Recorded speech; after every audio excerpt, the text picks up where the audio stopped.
우리 가족 한 분 한 분들 이 시간 진심으로 환영합니다. 오늘 이 자리에 계신 것은 결코 우리가 우연으로 내 발걸음으로 오신 것이 아닙니다. 우린 지난 한 주간 우리가 행복 수련회를 통해서 하나님의 말씀을 우리가 들었습니다. 전 참 도전이 됐습니다. 때로 여러 가지 부분들이 있을 수 있겠지만 다시 믿음의 본질로라는 그런 회개하는 가운데 오늘도 이 시간 성령께서 친히 우리를 불러주시고 손잡아 이끌어 주셔서 오늘 이 예배가 우리에게 은혜로 우리에게 주시는 줄 믿습니다. 발걸음은 우리가 옮겼지만 그 마음을 먼저 움직이신 분은 성령 하나님이신 줄 믿습니다. 그러니 오늘 이 자리에 계신 것만으로도 이미 우리는 하나님의 사랑과 은혜를 이분 세상에 특별하신 분이신 줄 믿으시고 그 은혜를 만끽하시기를 소망합니다. 주님은 오늘 우리 모습 있는 그대로 그 어떤 것 조건 갖추지 않으시고 우리를 두 팔 벌려서 잘 왔다. 그래 수고하고 무거운 짐진 자들아 라고 내게 오라 말씀하십니다. 오늘 부디 이 시간 성령님께서 친히 베풀어 주시는 말씀의 은혜에 그리고 위로에 넘치도록 누리시기를 주님의 이름으로 소망합니다. 우리 가족 여러분, 그거 아세요? 사람이 언제 약할까요? 언제 유약하다고 연약하다고 생각할까요? 언제 유혹에 넘어갑니까? 혼자 있을 때입니다. 혼자 있을 때 유혹에 넘어가요. 우리는 혼자 있는 시간이 비로소 자유롭다고 여기죠. 집에서 또 아내가 막 옳은 소리 하면 그 소리 듣기 싫어서 혼자 있으면 자유하다. 예? 아내가 친정 가면 나도 가야 되는데 라고 얘기하지만 속으로는 막 쾌차를 부르잖아요. 야호! 해방이다. 예? 근데 그 시간 뭐예요? 그렇게 해방된 시간에 진정한 자유를 누립니까? 그때 유혹에 빠지는 거죠. 그래서 하나님은 우리를 공동체로 만들어 가시는 거예요. 이게 교회 공동체입니다. 그래서 공동체는 두세 사람이 모인 곳에 주님이 계시다고 말씀을 하고 계시는 거죠. 그래서 사람이 가장 쉽게 유혹에 빠지고 흔들릴 때가 언제냐면 혼자 신앙생활 할 때예요. 여러분, 혼자 신앙생활하고 혼자 종교생활하고 나는 조용히 다닌다라고 하지만 그 믿음은 절대로 성숙해지지 않습니다. 같이 함께 본을 보고 도전을 받고 또 그것을 통해서 나도 그렇게 하겠다라고 결단도 하는 거예요.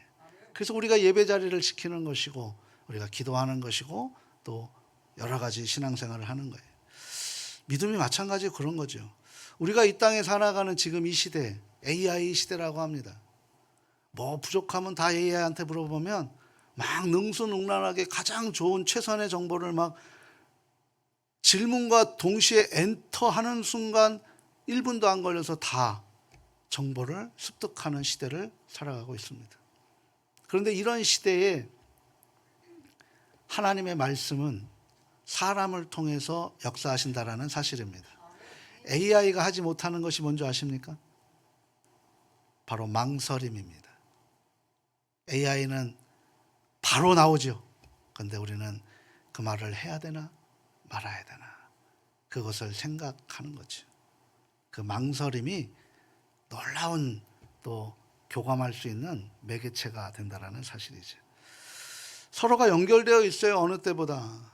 우리가 이 작은 스마트폰 하나에 세계 어디든 우리가 모르는 정보가 없을 정도로 그렇게 와닿습니다. 그런데 이상하죠.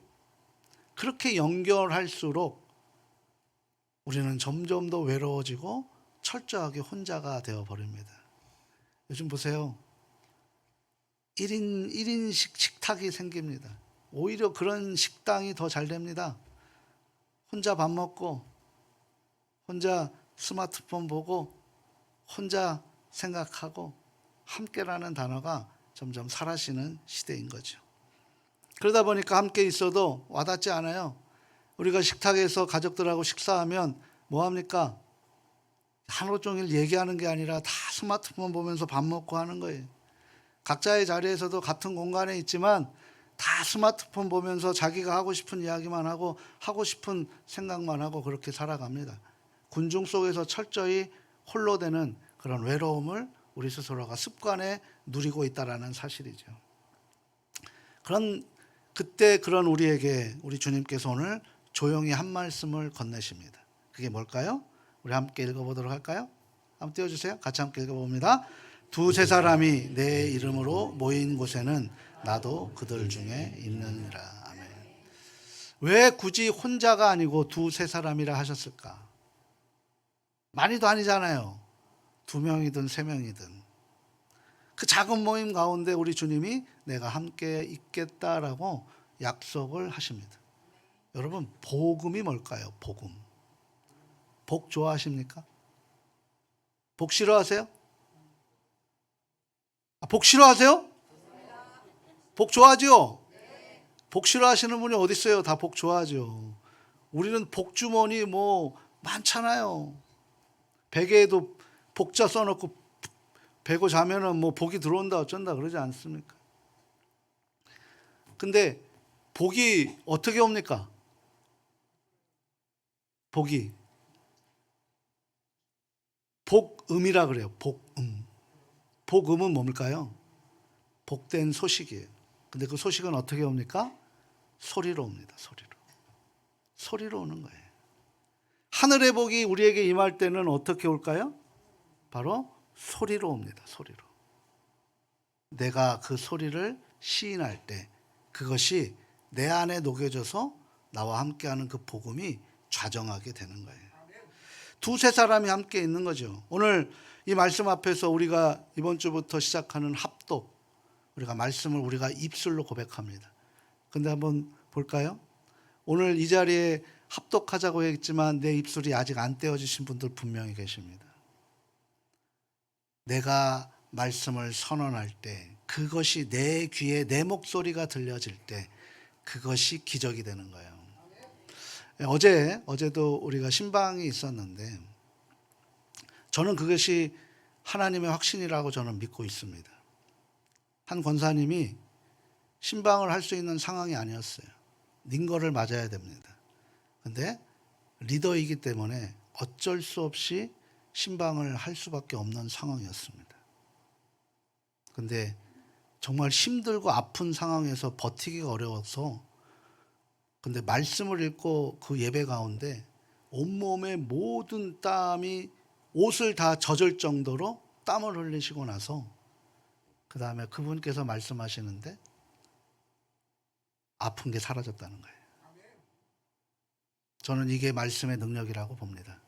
여러분, 입술을 내가 하나님의 말씀을 선포하지 못하면 우리는 그 복을 들을 수도 없고 받을 수도 없는 거예요. 여러분, 복 받는 거 좋아하시잖아요. 저도 좋아합니다.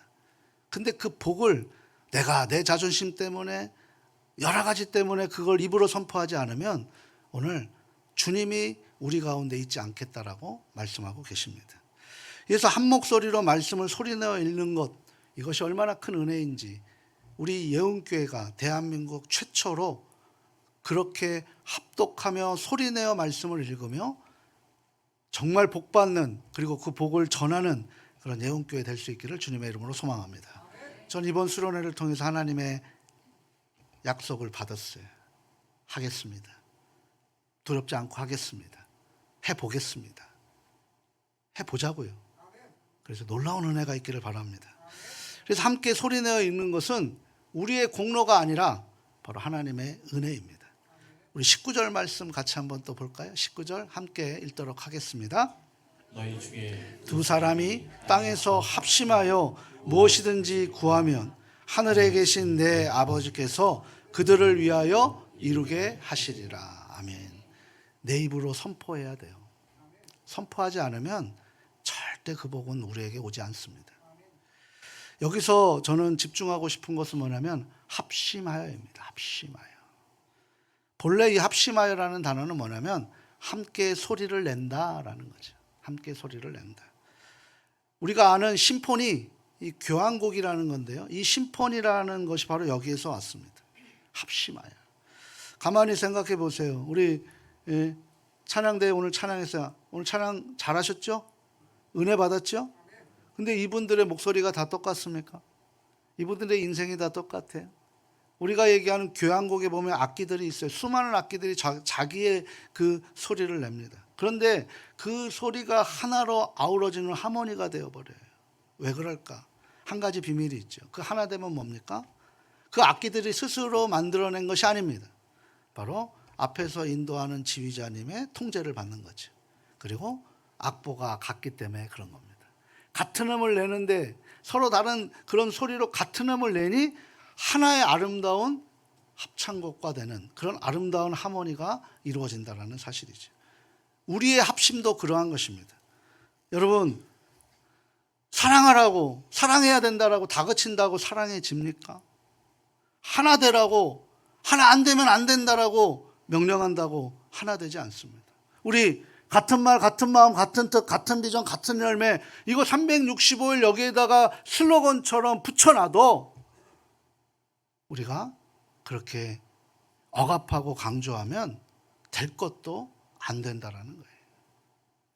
하나 되라고, 같은 마음 갖자고 아무리 얘기해도 그것이 오히려 하나의 무거운 율법으로 우리를 또 짓누르게 된다는 사실입니다. 그러나 복음은 달라요. 복음은 이렇게 말씀하세요. 하나님께서 우리를 한자리로 불러 모아주셨어요. 그리고 성령님께서 우리의 그 다른 목소리를 친히 하나로 묶어주셨어요. 여러분, 이 한 주 동안 여러분 동일한 삶을 사신 분 계십니까?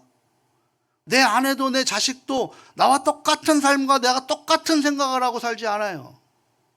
근데 그것을 불러주시고 하나로 묶어주신 거예요. 그리고 우리에게 동일한 영의 양식을 주십니다.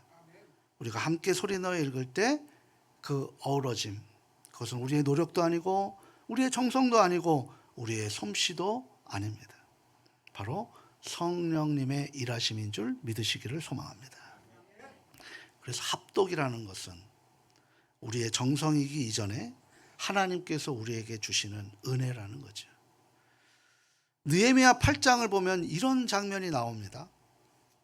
포로로 이제 바벨론 포로기에서 돌아왔어요. 근데 그곳에 이스라엘 성전이 완전히 황폐화됐습니다. 사람이 살지 않는 동네다 보니까 여우가 집삼아 그렇게 살던 곳입니다. 그래서 그곳에 열심히 스룹바벨 그 지도자를 통해서 성전을 짓습니다. 느헤미야가 이제 성벽을 지으면서 이제 돌아와서 한 자리에 모이게 합니다. 그러면서 그곳에서 학사 에스라를 통해서 무엇을 하냐면, 그 당시에는 성경이 우리처럼 이렇게 다 갖고 다니지 않잖아요. 그래서 학사 에스라가 대표로 성경을 읽었습니다. 그때 하나님의 백성들이 그 소리를 듣고 아멘 아멘 하면서 화답을 하는 거예요. 아멘도 구별해서 하셔야 돼요. 그날 그 말씀을 듣고 울었고 또 그 말씀 때문에 웃었다는 거예요. 무너졌던 한 민족이 다시 하나님의 백성으로 일으켜 세웠습니다. 누가 그렇게 했습니까? 바로 사람이 한 것이 아니에요. 에스라가 한 것이 아닙니다. 느헤미야가 한 것이 아닙니다. 누가 했습니까? 바로 함께 들린 말씀이 이스라엘 백성들을 다시 하나님 품으로 돌아오게 한 것입니다. 여러분, 말씀을 눈으로 읽는 것과 입으로 받는 것은 정말 큰 차이입니다. 우리가 그것을 확인해 봤으면 좋겠어요. 여기서 한 가지 더 깊이 한번 들어가 봅니다. 같은 말씀을 눈으로 조용히 읽는 것과 그리고 입을 열어 소리내어 읽는 것, 얼마나 큰 차이인 줄 아십니까? 시편 1편 1절에 복 있는 사람은 이라고 얘기해요. 근데 그 복 있는 사람이 1절에서 뭐라고 얘기하냐면 오만한 자리, 악인의 자리, 그리고 죄인의 길을 따르지 않겠다라는 명철, 그러니까 분별력을 갖고 있는데 그 분별력을 어떻게 가질 수 있느냐? 2절에서 말씀하고 있는 거죠. 오직 하나님의 말씀을 뭐 하는 거예요? 주야로 즐거워하여 그 율법을 주야로 묵상하는 자로다. 오늘 오후에 이 묵상이라는 단어를 반드시 풀어드릴게요. 묵상은 읍조리다예요. 읍조리다. 내 입으로 고백하는 거예요. 여러분, 우리 아이들 중에 얘야 밥 먹어라 그러면 한 사람만 대답하죠. 누가 대답합니까? 그 엄마의 소리를 들은 자녀만 대답하는 거죠. 우리 우정의 무대 옛날에 있었어요. 그죠? 군대 그런 부분들. 어머니는 한 분인데 아들은 수십 명이야. 다 자기 어머니가 확실하대요. 근데 한 사람의 어머니잖아요. 근데 그곳에 아들이 있어요, 없어요? 있죠. 왜? 그 소리를 듣기 때문인 거죠. 우리가 눈으로 성경을 읽게 되면 은연중의 말씀을 우리가 판단하게 됩니다. 이게 헬레니즘 영향을 받아서 그래요. 철학적 사고를 갖고 있기 때문에 그렇습니다. 이 말씀이 옳은가? 이 말씀이 내 형편에 맞는가? 받아들일 만한가? 마치 재판관처럼 그렇게 말씀을 저울질합니다.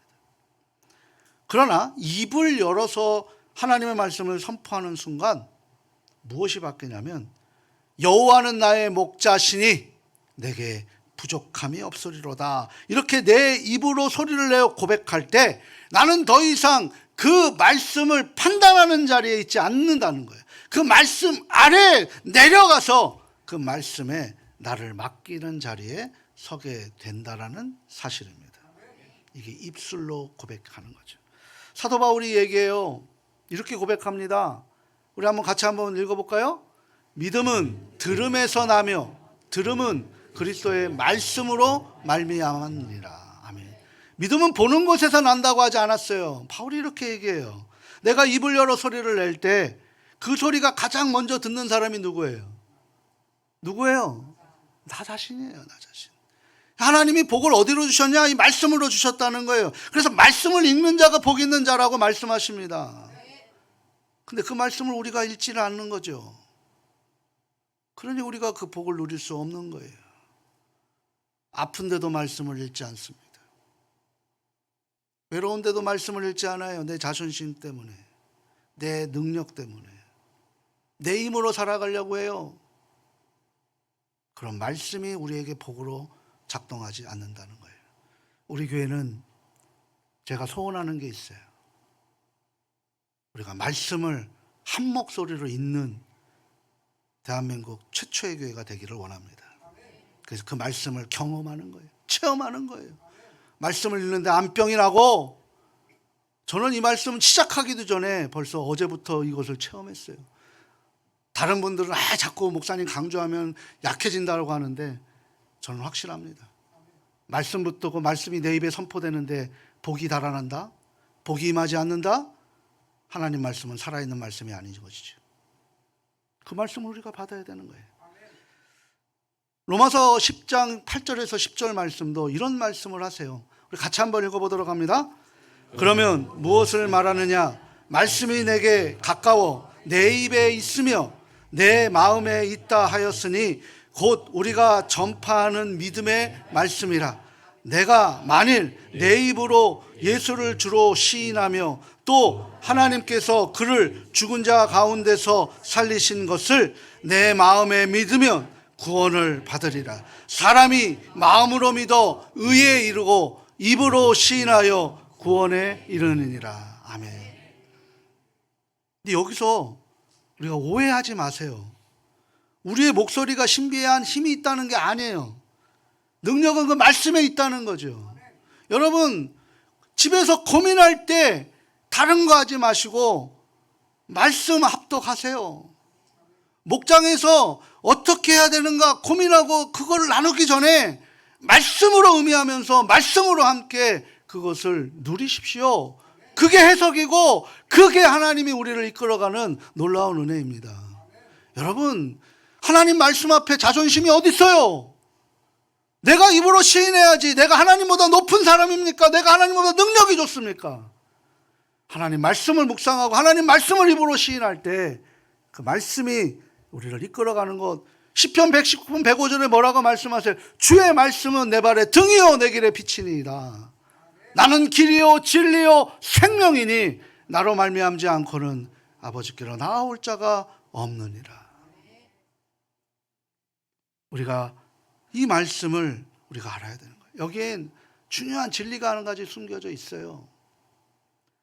순종은 우리가 이해한다고 다음에 순종하는 게 아닙니다. 여러분, 하나님의 말씀, 하나님의 명령을 어떻게 이해할 수 있어요, 우리가? 순종할 때 우리를 이해의 길로 인도해 주시는 줄 믿습니다. 우리가 다 깨닫고 나서 믿겠다 한다면 우리는 영영 하나님 곁에 있을 수가 없습니다. 두세 사람이 말씀으로 선포할 때 그곳에 있겠다라고 주님 약속하시잖아요.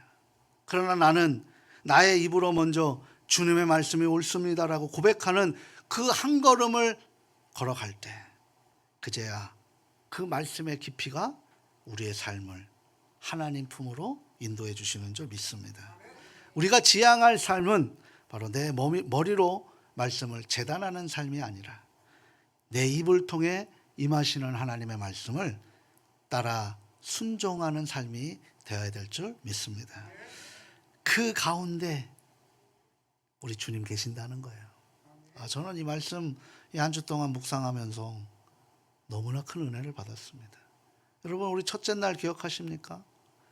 한 번도 걸어보지 못한 그 사람이 뭘로 걸었어요?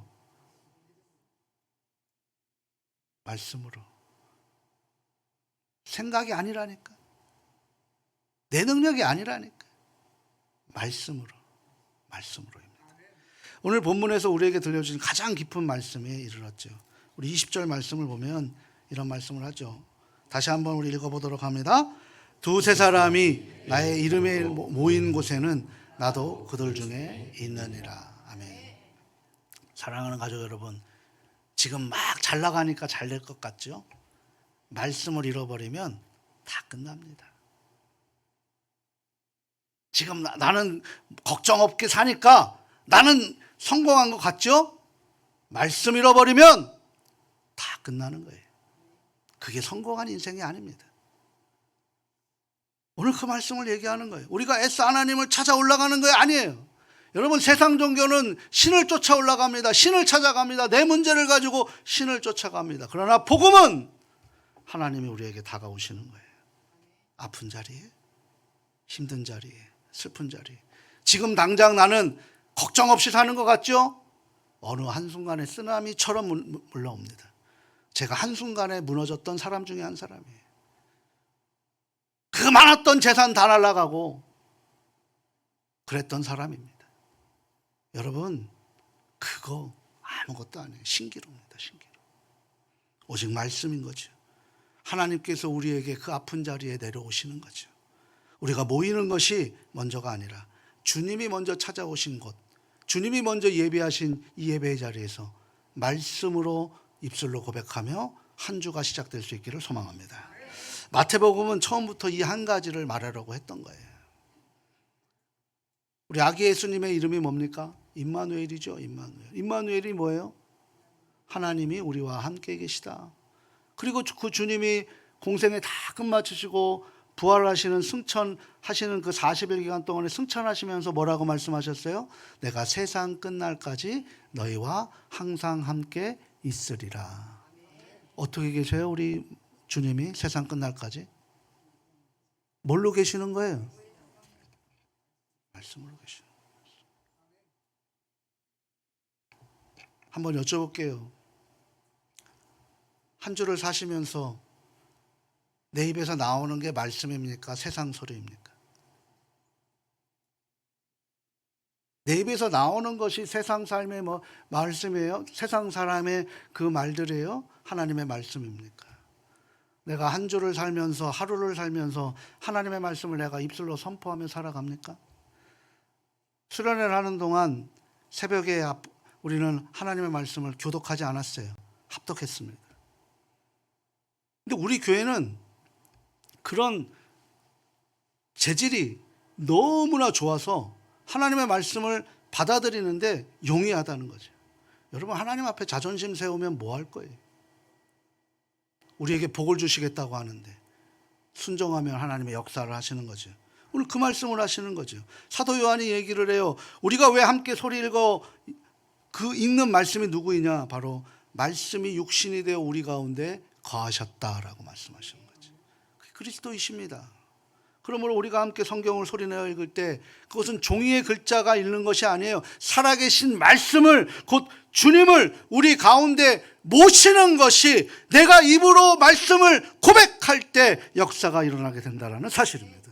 그 말씀을 선포할 때 암병이 치유되고, 그 말씀을 선포할 때 우리의 막힌 모든 것들이 뚫리고, 그 말씀을 선포할 때 하나님의 놀라운 구원의 은혜가 우리를 생명으로 이끌어가게 되는 줄 믿습니다. 그런데 우리가 감히 어떻게 그 거룩하신 앞에서 입을 뗄 수 있어요? 우리의 입술은 정결하지 못하잖아요. 우리는 두 마음을 품잖아요. 여전히 우리는 하나님의 사랑을 이야기하면서 정죄하고 비판하잖아요. 이렇게 우리 마음은 자주 흔들려요. 그럼에도 불구하고 우리에게 담대한 말씀을 선포할 수 있는 까닭은 말씀 되신 주님께서 우리의 모든 죄를 십자가 사건에서 다 가져가셨다라는 사실입니다. 우리가 말씀드렸던 것처럼 저 십자가의 예수님을 바라봐야 합니다. 능력의 예수님이 아니라 나를, 내 죄를 대신해서 죽으셨던, 다 가져가셨던, 죄와 허물을 다 가져가셨던 그 주님을 바라볼 때 가능하다는 거죠. 그때 하나님의 말씀을 읽으면 은혜를 얻으려고 하는 우리의 수고가 아니라 이미 받은 은혜에 우리가 아멘으로 화답하는 느헤미야 8장에 그 에스라에 있었던 그 놀라운 회복의 영성이 바로 이 말씀을 읽을 때 우리에게 나타나게 되는 줄 믿습니다. 가족 여러분, 설교는 결국 뭐예요? 그러면 나는 오늘 이 자리에서 어떻게 할 것인가? 라는 거예요. 먼저 우리가 이제 하나님의 말씀, 목장도 제가 한번 이제 교육할 거예요. 수요 말씀 사경에 이제 말씀으로 대하는 것으로 갈 겁니다. 훈련해야지요. 그리고 체험해야지요. 그리고 이 말씀이 얼마나 위대한지를 아셔야지요. 그 훈련을 통해서 작은 목소리라도 읊조리면서 그 말씀이 내게 들리는 것을 한번 생각해 보십시오. 한 사람의 목소리가 빠지면 그만큼 우리의 노래가 비어지게 되어버리는 거죠. 또한 집으로 돌아가셔서 가족과 함께 성경 말씀을 읽으십시오. 우리의 모든 마음의 병들 다 사라집니다. 혼자 읽지 못하니까 같이 함께 읽으십시오. 그때 하나님의 말씀 안에 놓여지면 이 땅의 모든 풍랑은 말씀 앞에 잔잔해지는 줄 믿습니다. 소리내어 읽으세요. 많이 없어도 돼요. 사랑하는 가족들과 읽어도 되고, 정말 없을 때 혼자서 주님 곁에 계신다고 생각하고 혼자 읽으십시오. 그런데 혼자 읽다 보면 나중에 잘못된 길로 빠질 수가 있어요. 그런 일들이 있었어요. 무엇보다도 다 이해되지 않아도 우리가 이 말씀에 순종했으면 좋겠습니다. 머리로 풀고 나서 따르겠다고 말씀하지 마십시오. 말씀을 입에 담고 한 걸음을 내딜 때 그 말씀이 우리의 삶 속에 살아 움직이는 것을 머지않아 보시게 될 줄 믿습니다. 사랑하고 소중하고 존경하는 우리 가족 여러분, 저는 이 말씀을 준비하면서 요한계시록에 우리 주님 재림하실 때 마지막으로 내려오신 그 장면이 이렇게 딱 오버랩 되더라고요. 겹쳐지더라고요. 그때 어떤 일이 벌어졌냐면, 예수님 내려오실 때 각 나라가, 각 족속이, 각 백성이, 각 언어가, 각 방언이, 모든 수많은 셀 수 없는 무리들이 한 보좌 앞에 앉아서 한 목소리로 찬양하는 거예요. 그게 뭐냐면 구원하심이 우리 하나님께 있도다. 각 시대와 각 나라와 각 백성과 각 족속이, 그리고 서로 다른 방언이 한 목소리로 구원하심이 우리 하나님께 있도다. 지금 우리가 지는 이 예배 초소에서 함께 소리내어 우리가 있는 것은 바로 그날을 예비하면서 경험하는 날인 줄 믿습니다. 우리의 떨리는 목소리, 우리의 부족한 목소리, 그 영원한 합창 소리의 큰 소절이라는 거죠. 두세 사람이 모인 곳이라면 무조건 소리내어 읽어야 합니다. 오늘 우리는 너무나 많은 사람들이 모였어요. 우리 가족들이 모였어요. 여기에서 하나님의 말씀 우리가 함께 읽을 때 하나님의 놀라운 역사가 일어날 줄 믿습니다. 사랑하는 가족 여러분, 이제 우리는 함께 입으려고 선포하는 자리마다 그 말씀이 우리의 삶에 살아 이루어지고 두세 사람이 모인 그 가운데 친히 계시는 주님을 경험하고 한 목소리로 주를 찬양하며 그것을 자랑하는 복된 우리 예언가족 모두 되시기를 주님의 이름으로 축원합니다.